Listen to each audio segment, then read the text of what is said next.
నమస్తే. ఈ వీడియోలో మనం మాట్లాడేది ఒక సంవత్సరం గురించి కాదు, భారత్ భవిష్యత్తు దిశ ఎందుకు ఇలా మారుతోంది అనే నిజం గురించి. 2026 ఎందుకు కష్టంగా కనిపిస్తోంది?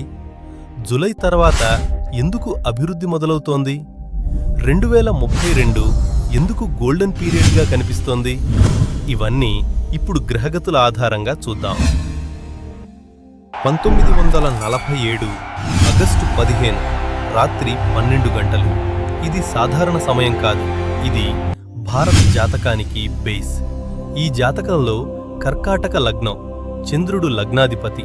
అంటే భారత్ ఒక భావోద్వేగ దేశం. ప్రజల మూడు మారితే దేశ దిశ మారుతుంది. 2026లో ప్రధాన పాత్ర పోషించే గ్రహం శని. శని మీనరాశిలో ఉన్నప్పుడు వ్యవస్థలు పరీక్షకు గురవుతాయి. మీనరాశి అంటే పాలసీలు, వ్యవస్థలు, నమ్మకాలు. శని ఇక్కడ ఉన్నప్పుడు లోపాలు బయటపడతాయి. ఆలస్యం, ఒత్తిడి పెరుగుతుంది. కఠిన నిర్ణయాలు అవసరమవుతాయి. ఇదే సమయంలో రాహు కేతు అక్షం మార్పు. రాహు గందరగోళం తెస్తాడు, కేతు విడిపోవాలనే భావన పెంచుతాడు. దీనివల్ల social media noise, fake news, ప్రజల్లో క్లారిటీ లేకపోవడం.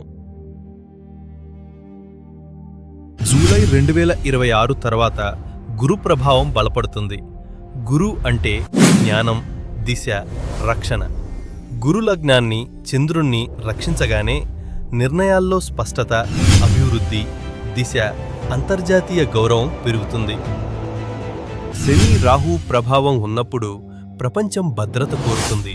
అందుకే 2026లో బంగారం విలువ పెరుగుతుంది.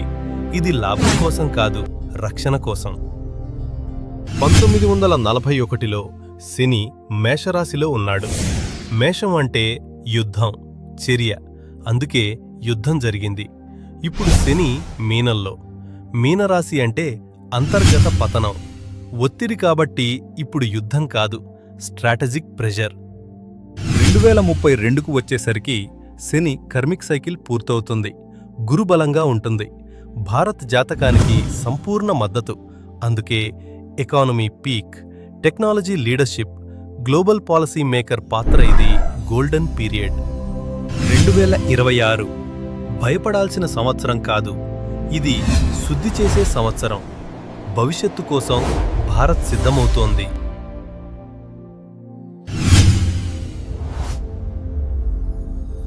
దీజా ఆస్ట్రో కన్సల్టెంట్ మరియు యాప్ కమింగ్ సూన్.